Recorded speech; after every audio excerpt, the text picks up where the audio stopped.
Que a graça e a paz do Senhor Jesus esteja com todos os irmãos. É um grande privilégio poder estar nesse início dessa noite, início dessa nova semana, aqui fazendo uma meditação, uma reflexão a respeito da palavra de Deus e poder compartilhar também com os nossos queridos irmãos. Gostaria de enfatizar aqui, nessa oportunidade, a importância em que Deus nos dá e o grande privilégio que temos de desfrutar de um princípio fundamental na vida de todos aqueles que servem ao Senhor, que busca ter esse relacionamento com o Senhor, que é a liberdade de consciência. Então, durante esse trimestre, Deus nos tem dado aí a oportunidade de estarmos aí analisando, juntamente com todos os nossos irmãos em todo o Brasil, a nossa declaração da fé Batismo Sétimo Dia.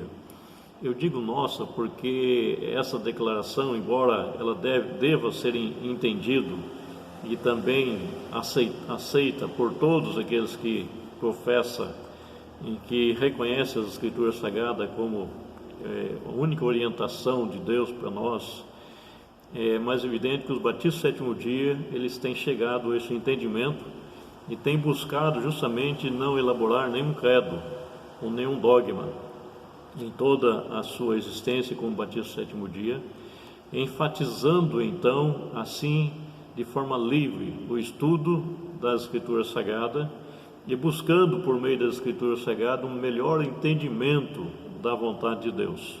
Então, na declaração de fé, tem um item aqui muito importante, que é um dos princípios defendidos pelos batistas, que é a liberdade de consciência. Então, a liberdade de consciência é interessante porque todos aqueles que fazem parte, que buscam justamente nas Escrituras um melhor entendimento das Escrituras Sagradas, eles devem ser, então, dirigidos e orientados pelo Espírito Santo, através da palavra. Então, quando nós passamos a entender isso, nós passamos a entender a importância de viver de forma livre, sem sermos pressionados por alguém ou forçados por alguém a viver de acordo com os princípios que cada um tem, muitas vezes, na sua própria vida, na sua própria crença. Ou seja, como pessoas livres, nós somos livres justamente a buscar um entendimento mais aprofundado das Escrituras Sagradas. Lá no Salmo 32, no versículo 9, ele diz ali assim que não devemos ser como o cavalo ou como a mula, que não tem entendimento. E por não ter entendimento, a sua boca precisa de cabeça e de freio, a fim de que sejam dirigidos, guiados. Evidentemente que no mundo que nós vivemos, quantas e quantas pessoas, nossos dias, eles querem ser sempre conduzidos pelas pessoas. Eles não querem ter a liberdade de agir, de buscar justamente um direcionamento de Deus, buscar justamente um entendimento mais claro dentro da Escritura, para poder então desfrutar justamente desse grande privilégio que Deus nos dá, de sermos livres. E se somos livres, não devemos jamais voltar à escravidão do pecado e nem tampouco ser conduzido pela mente humana. Então precisamos justamente buscar esse entendimento baseado e fundamentado nas Escrituras Sagradas, para que cresçamos justamente na graça e no conhecimento da vontade de Deus. O próprio Senhor Jesus, lá em João capítulo 8, a partir do versículo 31, é interessante que o que o Senhor Jesus aqui ensina, através de um questionamento que houve por parte dos judeus. No versículo 31, ele diz assim, verso 31, do Evangelho segundo o Evangelho de João. Então, aqui é interessante essa passagem das Escrituras, que ele diz assim: disse-lhe os judeus que criam nele, se permanecerdes no meu ensino, verdadeiramente sereis meus discípulos. Então conhecereis a verdade e a verdade vos libertará. Então, é interessante aqui a gente refletirmos aqui, porque o Senhor Jesus dá uma condição, e essa condição que ele aqui apresenta é que se permanecer.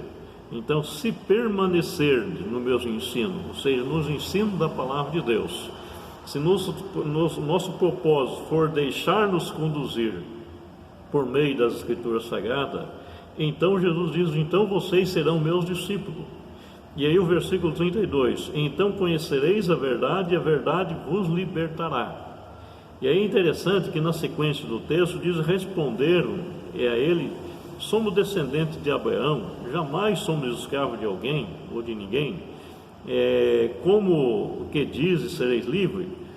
Disse-lhes Jesus, em verdade vos digo, que todo aquele que comete pecado é escravo do pecado. Ora, o escravo não permanece para sempre em casa, mas o filho aí permanece para sempre. Se o filho, pois, libertar, verdadeiramente sereis livre.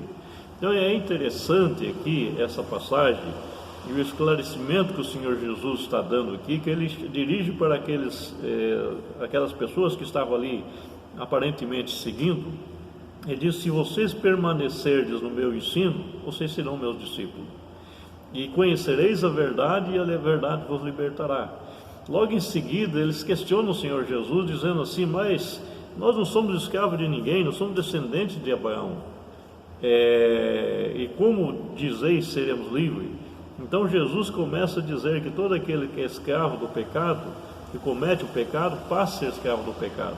Então, infelizmente, o que a gente percebe aqui é que essas pessoas, eles tinham como referência na sua vida religiosa algumas pessoas importantes no passado, como Abraão, como Moisés e tantos outros que foram homens assim que andaram com Deus. Evidentemente foram homens que na sua época, no seu tempo, eles fizeram a diferença. Deus usou eles poderosamente. E esses homens, então, está registrado na Escritura como um fundamento, uma base, um alicerce, onde nós podemos buscar justamente ser orientado, e a palavra de Deus enfatiza que esses homens foram grandes homens vencedores e venceram por meio da fé. No entanto, eles não podem, em hipótese alguma, servir de base como referência na nossa vida espiritual hoje. A referência para nós hoje, para termos acesso e termos essa liberdade, desfrutar dela, é Cristo. É por meio da fé em Cristo Jesus. Então o texto diz, e conhecereis a verdade vos libertará. O que é essa verdade que nos liberta? É o próprio Senhor Jesus. O Senhor Jesus, em João capítulo 14, verso 6, ele dirigindo, ele diz, eu sou o caminho, a verdade e a vida. Ninguém vai ao Pai senão por mim. Embora esses homens foram muito importantes, e eles são importantes, faz parte justamente de um processo onde Deus trabalhou já desde o princípio usando esses homens para que a sua palavra chegasse até nós, mas a referência principal para nós não deve ser eles. Ou seja, eu não devo usar de argumentação a vida desses homens para viver no pecado. Ou seja, eu buscar esses homens como subterfúgio para justificar os erros que eu cometo. Então o texto diz, se o Filho vos libertar, verdadeiramente sereis livres. A liberdade de consciência, ela não é uma licença para vivermos de acordo com o nosso bel prazer, a nossa própria vontade. A liberdade de consciência é o direito que Deus nos dá, e como servo de Deus, poder desfrutar livremente da sua presença, de ter o acesso livre à sua palavra e à sua vontade. Então a liberdade de consciência nos dá justamente um fundamento para um crescimento sadio na nossa fé. Eu não posso seguir justamente aquilo que as pessoas muitas vezes acreditam ser verdade dentro do seu conceito religioso. Eu preciso buscar justamente me inteirar, me aprofundar da verdade através das Escrituras Sagradas. Então tem muitas pessoas que às vezes determinam certas regras, certos dogmas aos determinados adeptos, determinando que haja daquela forma, porque se não agir daquela forma, então serão disciplinados, até mesmo, em alguns casos, até excluídos da comunidade. Como batistas do sétimo dia, nós entendemos perfeitamente que não podemos jamais vivermos uma forma licenciosa para viver no pecado, mas precisamos, sem dúvida alguma, buscar a cada dia nos fundamentar nos ensinos das Escrituras Sagradas. E sendo assim, então as Escrituras Sagradas me conduzem a um entendimento melhor, maior, da vontade revelada por meio da Palavra de Deus. O Espírito Santo me dá justamente a alegria de crescer, de fundamentar cada dia mais a minha fé através das Escrituras Sagradas. Então diz um texto lá em Provérbios 4:18, diz que a vereda do justo é como a luz da aurora, ele vai brilhando dia após dia até se tornar dia perfeito. E esse dia perfeito só vai acontecer de fato na volta do Senhor Jesus. Ou seja, até lá, Deus me dá a oportunidade, o privilégio de crescer, de buscar um entendimento cada dia melhor, dentro de um conceito fundamentado dentro da orientação da Palavra de Deus. Então, na declaração de fé, Batista do Sétimo Dia, tem um item aqui muito interessante. Inclusive, ele começa aqui enfatizando, dizendo que os batistas, em geral, consideram a liberdade inalienável, a liberdade de consciência. É um grande privilégio a ser concedido a todos os seres humanos, onde rejeitando meramente todos os dogmas, tudo aquilo que muitas vezes são elaborados por pensamentos humanos. Então, dentro dessa liberdade, que é uma liberdade conduzida e orientada pelo Espírito Santo, tem um item aqui muito interessante que diz assim: essa declaração assegura a liberdade total em buscarmos a vontade de Deus para a nossa vida. Com isso pode acontecer certa divergência de pensamento, e essa diferença somente pode ocorrer em assuntos secundários à salvação. A liberdade não nos dá dá ao membro o direito de pensar como bem entender, ou seja, de eu achar que eu devo fazer da forma que eu penso, da forma que eu quero. Não, a liberdade de consciência, ela tem como fundamento, como diretriz, como orientação para a nossa vida espiritual a palavra.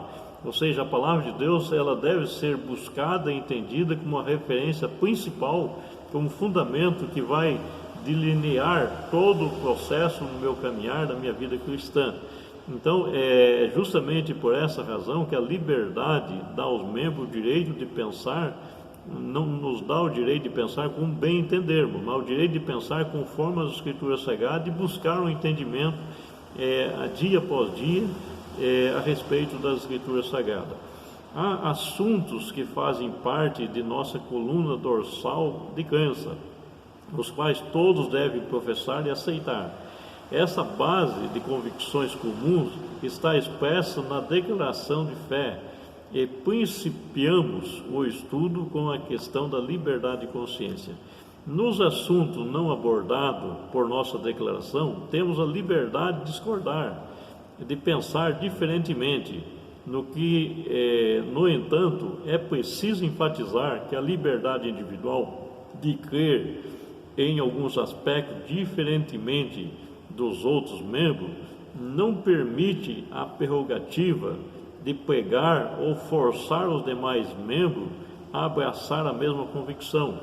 Por exemplo, a Bíblia nos diz que uns acreditam que pode comer todas as coisas e o outro tem certas restrições com relação alimentar.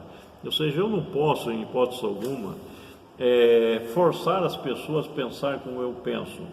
Uns acreditam em que alguns conceitos que são secundários, são costumes, ele deve ser enfatizado como uma verdade absoluta. E evidentemente que dentro das Escrituras Sagradas nós vemos que com o tempo essas coisas elas terminam. São culturas de um povo que muitas vezes são enfatizados como sendo uma verdade absoluta. E a cultura é algo que muitas vezes é peculiar a um povo. Então, não podemos jamais querer fazer com que determinadas culturas seja absoluta para todo o povo. O que a gente entende por absoluto? São aqueles pontos fundamentais da doutrina cristã que em todo o mundo, em todo o universo, deve ter o mesmo entendimento. Ou seja, não podemos jamais pensar diferente nesses pontos que são fundamentais. Nos pontos que são secundários, evidentemente que cada um de nós temos a liberdade de pensar, de agir, de acordo com aquilo que Deus muitas vezes está nos revelando por meio da palavra. Então, em 1 Coríntios, capítulo 10, versículo 23, é interessante aqui o que diz o apóstolo Paulo, quando escreve então essa carta, e ele diz assim o texto aqui, algo assim interessante para o nosso melhor entendimento daquilo que Paulo já tinha na sua mente como apóstolo, dizendo assim que todas as coisas me são lícitas, mas nem todas convêm.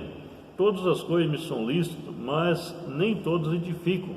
Então, o que Paulo está falando aqui? Todas as coisas é lícito para nós. Deus nos concedeu a graça de sermos livres para agirmos e desfrutar de tudo que Ele criou. Mas tem muitas coisas que muitas vezes temos que ter sabedoria para saber se isso é importante, se isso edifica, se isso não prejudica o nosso irmão, nosso semelhante. Então, naquilo que muitas vezes nós sabemos que é lícito, mas que isso pode ser algo que pode servir de tropeço para um determinado irmão, nós precisamos ter sabedoria para não agirmos, para não praticarmos tal coisa. No capítulo 6 de 1 Coríntios, verso 12, diz assim que todas as coisas me são lícitas, mas nem todas convêm. Todas as coisas me são lícitas, mas eu não deixarei de me dominar por nenhuma delas. Então, o que o apóstolo Paulo tinha é essa coerência justamente na prática cristã, na vida religiosa. Todas as coisas não são lícitas, mas nem todas edificam. E nem todas trazem benefício para a comunidade de modo geral. Então a gente precisa justamente se conter em alguns momentos para evitar justamente extrapolarmos e agirmos muitas vezes de forma que vá prejudicar o nosso semelhante, o nosso irmão. No capítulo 10 também, o apóstolo Paulo ele fala, então ele está falando justamente sobre a liberdade de consciência. No capítulo 10 de 1 Coríntios, e no versículo 30 e 31, notamos o que ele diz aqui: se eu com gratidão participo, por que sou censurado por causa daquilo que eu dou graças? Portanto, quer comais, quer bebais, ou façam outra qualquer coisa, fazei tudo para a glória de Deus.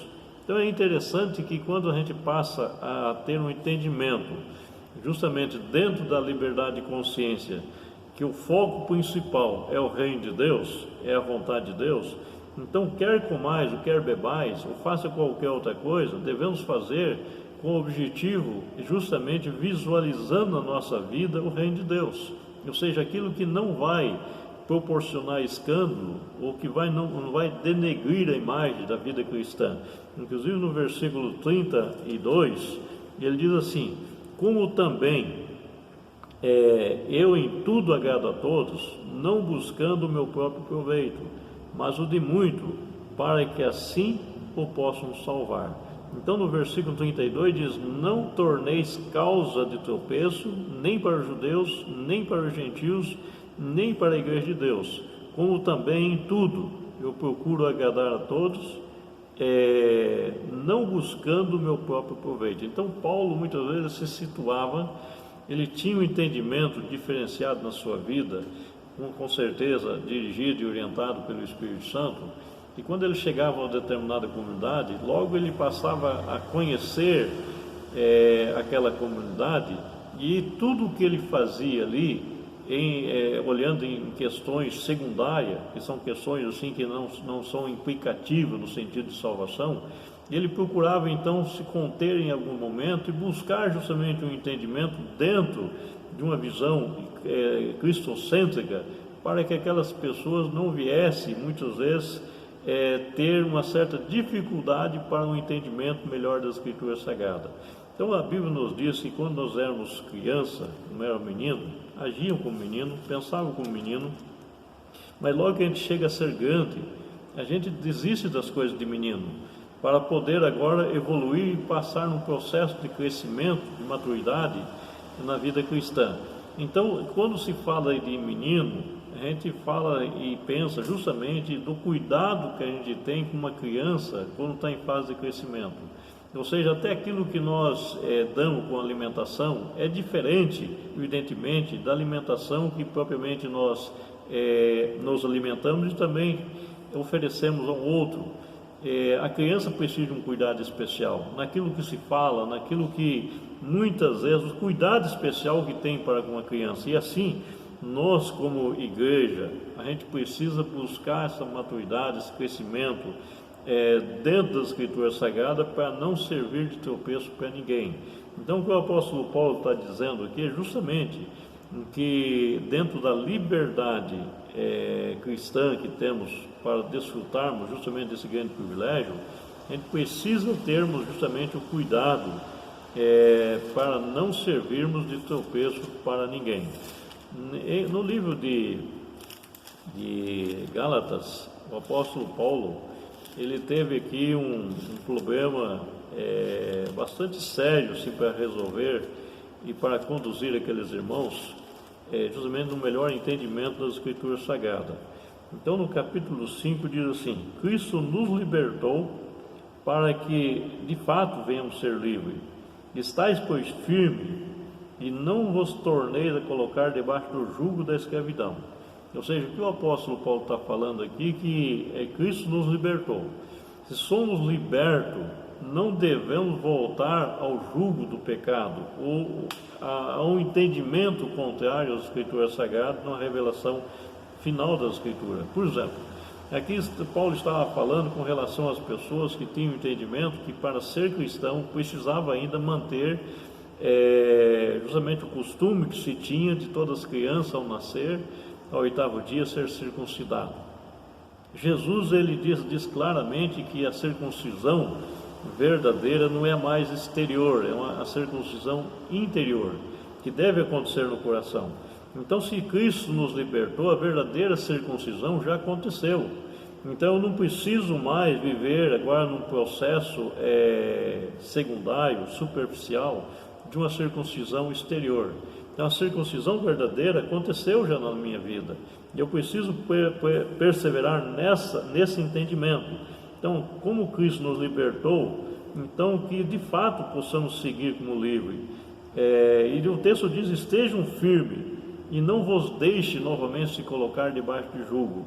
Então, esse é o entendimento que a Escritura nos dá da verdadeira liberdade de consciência. Então, a verdadeira liberdade de consciência nos leva justamente a pensarmos de forma coerente com as Escrituras Sagradas, com aquilo que as Escrituras Sagradas nos ensinam. A Bíblia nos diz que quando nós reunimos para cearmos, nós não devemos ser induzidos ou forçados a ninguém a participar da ceia, mas que nos dá justamente nesse momento, um momento especial de nós a sós com Deus, de fazer um autoexame na nossa vida, e assim poder participarmos da ceia de uma forma livre. Então eu não posso de forma alguma ser forçado por alguém a participar da ceia. Eu tenho que sentir dentro dessa liberdade de consciência, a minha consciência ela deve ser livre justamente para entender se eu devo ou não devo. E o texto diz: faça esse exame e depois coma e beba desse cálice. Então é interessante que na ceia do Senhor, aqui é enfatizado justamente a importância desse exame de consciência, e é onde nos enfatiza justamente a liberdade que temos de consciência. É interessante que nós encontramos na carta de Pedro uma das preocupações em que ele enfatiza aqui, justamente sobre a liderança. É muito fácil a liderança de uma igreja, muitas vezes, começar a impor regras, determinar a membresia que siga aquilo que ele acha por bem, que ele acha que é certo. E o texto nos mostra totalmente ao contrário. Em 1 Pedro capítulo 5, do versículo 1 até o verso 4, nota só: aos presbíteros que estão entre vós ademoesto, eu, como sou também presbítero, e participante da glória, sou também presbítero, com eles, e testemunho das aflições de Cristo, e participante da glória que há de se revelar. E diz o texto então: apacente o rebanho de Deus que está entre vós, tendo cuidado dele, não por força, mas voluntariamente, não por torpe ganância, mas de boa vontade, não como dominadores dos que lhe foram confiados, mas servindo de exemplo ao rebanho. E quando se manifestar o sumo pastor, recebereis a imarcessível coroa de glória. Então é interessante aqui nessa passagem que normalmente o líder religioso, o pastor, o presbítero, aquele que está liderando uma comunidade, ele imagina que ele deve determinar alguns princípios, algumas regras, proibindo isso, proibindo aquilo, para fazer com que então as pessoas venham se adequar àquilo que ele pensa, aquilo que ele imagina como sendo correto. É interessante que o apóstolo Pedro está dizendo aqui que nós não podemos jamais agir dessa forma. Apacente o rebanho de Deus que está entre vós, tendo cuidado, não por força, mas de forma voluntária, servindo de exemplo ao rebanho. Então a maior força que um pastor, que uma liderança tem para conduzir a igreja é o exemplo, é a vida cristã coerente com as Escrituras Sagradas. Nada adianta, por exemplo, eu dirigir aos irmãos no púlpito, estar ali pregando um belo sermão, um sermão eloquente, que vai comover as pessoas ali presentes, se o meu exemplo como vida cristã não for coerente com aquilo que eu professo, com aquilo que eu prego. Então, o que é coerente? É aquilo que eu prego, aquilo que eu falo, estar fundamentado nos exemplos que eu devo dar, que eu devo processar no dia após dia, e que as pessoas que olhar para mim possam justamente constatar de que não somente sou uma pessoa que prego alguma verdade, mas que vivo essa verdade. E o apóstolo Tiago diz assim: falai e assim procedei. Ou seja, da mesma forma que eu falo, é a forma que eu devo proceder. Então, dentro dessa liberdade é que eu devo conduzir a igreja a crescer na graça e no conhecimento da vontade de Deus. E o texto diz assim: não como dominadores dos que lhe foram confiados, mas servindo de exemplo ao rebanho. Então, aqui está justamente o fator principal de uma liderança coerente, sadia, sensata e sóbria. Justamente o que? Pessoas que não tendem a dominar o rebanho, mas que eles buscam viver uma vida exemplar, aonde através dessa vida exemplar eles conduzem o rebanho a viver uma vida coerente com a vontade de Deus. Meus queridos irmãos, eu gostaria de dirigir também a todos os nossos pastores que possivelmente terão acesso também a esse vídeo, em que é um momento de refletirmos, é um momento de pararmos, de pensarmos.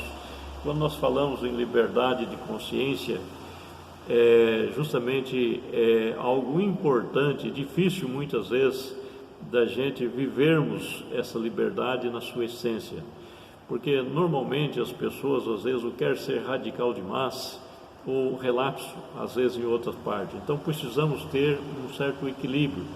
Eu vejo que o fruto do Espírito Santo nos conduz justamente a um domínio próprio, a termos justamente um entendimento da vontade de Deus e colocarmos em primeiro lugar na nossa vida como uma forma de vivermos e assim exteriorizarmos esse ensinamento através dos nossos exemplos.